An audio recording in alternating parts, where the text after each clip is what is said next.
Our second of two 12 o'clock games, we got number 8 Alabama, who's 8-1, traveling to Kentucky, who's 6-3.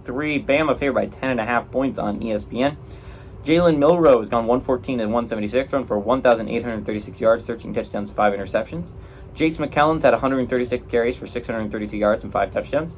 And Jermaine Burton's had 26 catches for 357 yards and 5 touchdowns. Devin Leary for the Wildcats gone 147 and 256, run for 1,905 yards, 18 touchdowns, 7 interceptions. Ray Davis on the ground has had 148 carries for 903 yards and 9 touchdowns. And Tavion Robinson's had 31 catches for 462 yards and 3 touchdowns. Alabama's 38-2 against Kentucky all-time. Last 7 games have gone to Bama from 2003 to 2020. But both wins for Kentucky did come at home at least. So you have that going for you for Kentucky. So Bama's coming off a pretty massive win, right? A big win over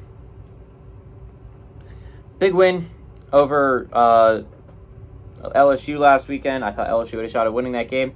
And Alabama more or less has their own destiny in their hands. They do need one thing, the same thing Louisville needs, and that is Texas to drop one, right? Because if you look at it, even if you win the SEC and you're a one-loss conference champ, an undefeated Big Ten champ is going to go, an undefeated Florida State is going to go, an undefeated Washington is going to go, and worst case scenario, if you're Alabama, a one-loss conference champ from Texas who beat you in the regular season and has tiebreaker over you is going to go over you. So that's the thing Alabama needs. If you're an Alabama fan, you're watching your games and Texas games. Because Texas games down the stretch are going to be big.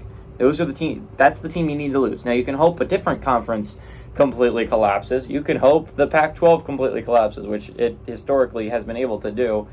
I don't see the ACC completely collapsing, considering both FSU and Louisville don't play a ranked team until they likely play each other in the conference championship game.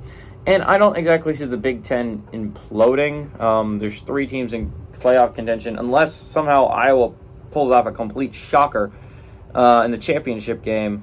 It seems unlikely that that conference collapses and doesn't send someone.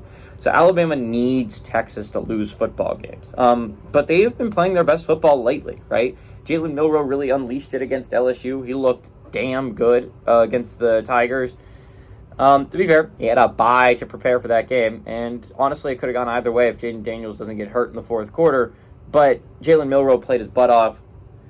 On the other hand, Kentucky's coming off a big win. Sure, it was against Mississippi State, but it gets them to bowl eligibility this year. They're sitting at 6-3. It's not a bad Kentucky squad. They're going to be at home.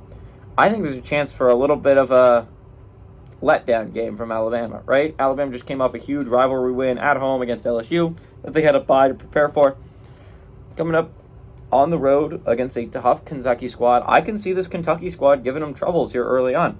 I think this game is close. I think Alabama ekes out a victory, but I do like Kentucky to cover the 10.5 points spread in this game.